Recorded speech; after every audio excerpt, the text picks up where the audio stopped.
Alright, same deal as my last video. If you hear any background noise, it's just my heater. I very much apologize for that. But as of right now, I want to talk about why the fantasy of history and the realistic history, they're both important. And what I mean by that is things like saying Julius Caesar was a hero of Rome, right? That's kind of fantastical because he really wasn't a good person. He killed, and he didn't kill himself, but obviously his army resulted in the loss of life of maybe 1 million people in Gaul, which is where modern day France is, if you didn't know. But yeah, his invasion of Gaul is terrible. That's a realistic history, but it is fun to praise him in fantastical history. I think I did touch on this a little bit, and why fantastical history is important in the other video. But it is fun to praise him. It's like, oh, he's a big hero, conquered a lot of land for Rome, and in the fantastical view, Rome is like the quote-unquote good guys of the era. But in realistic, were they really? I mean, they were invading lands, removing the native peoples, putting their own people. Maybe not removing their own peoples. If I'm wrong about any of this, I love being proven wrong because that just means I get to learn, right? So if I could be if I'm talking and it's something that I learned from a bad source and I said something completely incorrect, please let me know and I'll listen to you. But in my opinion, Rome realistically wasn't the good guys of that era because they were just invading lands and kind of governing the native people with an iron fist, similar to that's not the wrong way I should be driving, similar to the colonials of the more modern day, modern being anything up, past like the Protestant Reformation, I guess. I don't really know. Past like the 1800s. Ooh, don't crash into people. But yeah, I mean, it's almost exactly the same. They were colonizing Europe from Italy, and just like future Europeans colonized the Americas from Europe. I mean, it's bad. Not good. Not the good guys is what I'm saying realistically. But it is fun to watch those history edits or learn about them in a fantastical sense of, yeah, let's go. Rome's my favorite ancient nation. I love to see the Legion roll up on some natives and just destroy them. Because that is going to be a fun thing, right? Like playing games like Total War Rome 2 or Hearts of Iron 4. It's okay to play as the bad guy, although the bad guy in Hearts of Iron is way worse than the bad guy historically in Rome, if you're saying Rome's a bad guy in The Conqueror. Because the bad guy in Hearts of Iron, well, that game takes place in World War II, and that's all I really need to say about that. But, playing as Germany, bringing back the monarchy in Hearts of Iron 4, bringing back the Kaiser. That's a fantastical, element, which that's alternate history, but like seeing the Kaiserreich as a good government is a fantastical element. I mean, maybe not a good government, but a more righteous government than any other ones around that time period is a more fantastical thing. Because let's be honest, in realism, you don't compare bad to bad and see which one's better. You just say, hey, these both suck, pretty much. Like Kaiserreich Germany and Germany under the Kaiserreich, that is, under the Kaiser, and then Germany under the NSDAP and the Weimar Republic, they all sucked. I mean, the Weimar Republic was corrupt. It was democracy, which for most people was a step in the right direction, but in realism, it was still just the same rich people from when the Kaiser was around. I could be wrong. That's typically how things happen. When democracies first form, the rich people are the ones who are in more powerful positions. I mean, look at the formation of America and the American government. This is a really pretty game. The rich people of America are the ones who formed up the first Continental Congress. Oh my God! Anyway, they formed the first Continental Congress. They were very rich before it, and they had a lot of power already, a lot of influence.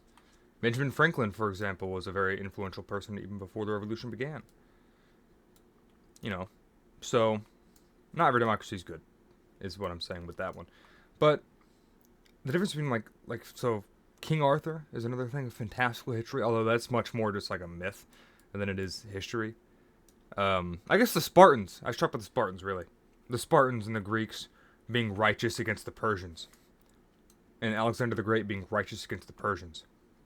The fantastical history there is Alexander the Great is like is a righteous king, going east, conquering, removing the Persians from what were once Greek lands and making it all Greek and merging creating a massive Greek state and pushing out the Persians and everything. But let's be honest. Yes, the Persians were also bad. I'm not saying the Greeks were worse or better, because I don't know enough about how they governed to say whether or not they were worse or better. But in the fantastical sense, there's good guy and bad guy. In the realistic sense, most people just kind of suck, which most governments just kind of suck. But no matter what you do, because of the realism of the world, the government, just human greed in general, the government's gonna suck. There's no perfect government.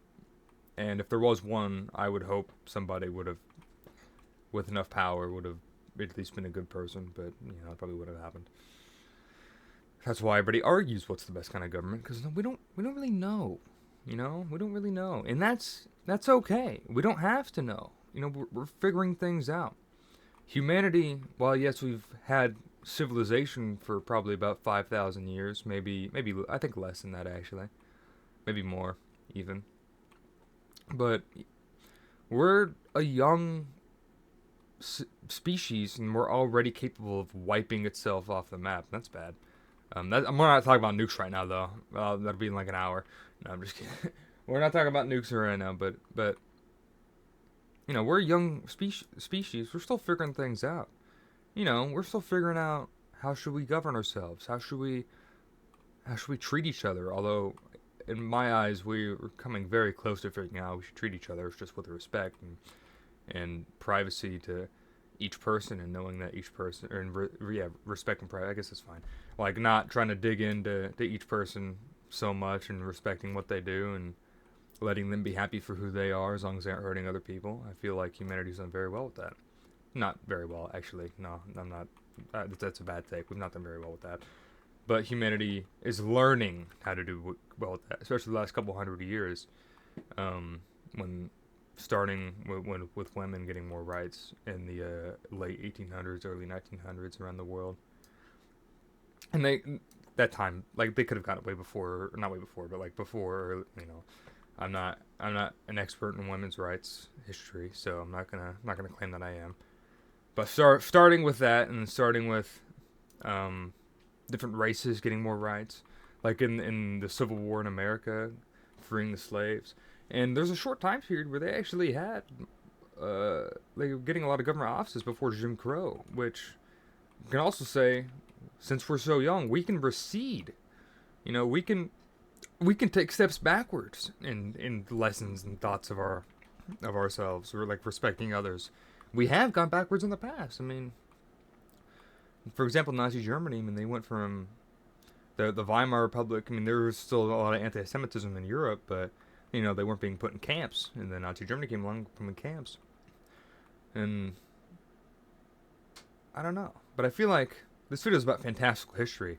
Now I'm talking about humanity. Yeah, being young. That's right. So it's okay to have being a young species. It's okay to have a black and white view of history, but only on the surface level. Once you really get into it, you should get into the more fantastical approach. But a lot of people like that black and white sense, so it's okay to, on the surface, be like, hey, yeah, in World War II, Nazis, Japanese bad, Imperial Japanese bad, and democratic America, Europe good, and Russians okay. Soviet Russians okay. I mean, there's a little bit of gray there with the Russians, but that's still a pretty black and white view of it. And let's be honest, the Axis were definitely the bad guys in this war. But it is all gray, except for Germany. They were pretty much just terrible. But, the Italians even had efforts. This could be incorrect, but I'm pretty sure they had efforts to save some of the Jewish peoples from Germany, which is, that's respectable. But in the fantastical view, they were just part of Nazi Germany. They were just part of the Axis, so they were as equally as bad. And I think it's important to have the fantastical view, to get people in to history, and then once they actually get in there, because history, I think, is one of the most important subjects on the planet.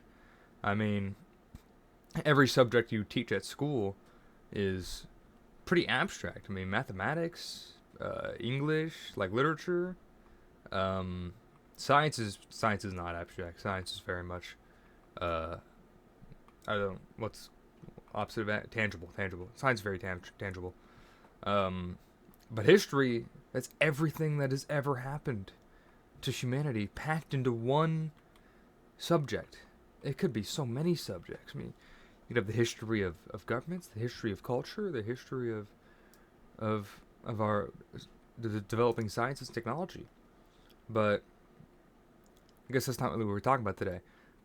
The main point that I wanted to get to you out of this 10 minutes, sorry, 10 minutes, I should end this soon. Out of this 10 minutes of your time is that if you don't like history already, you should get into it by looking at fantastical history, looking at black and white, good guys against bad guys, think about it as a story.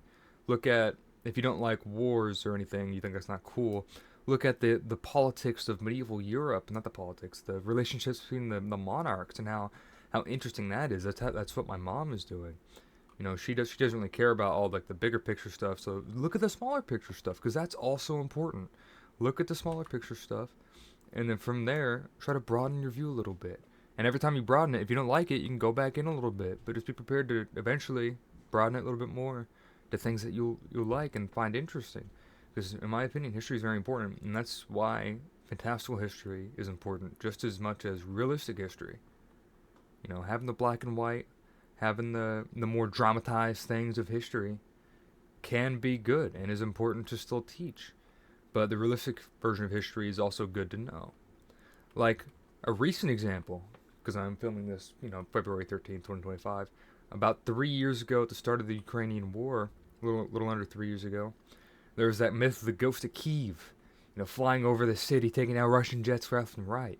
That's fantastical history. A random student will hear that, like, oh, that's pretty cool. I'm gonna look into the what's going on over there in Ukraine.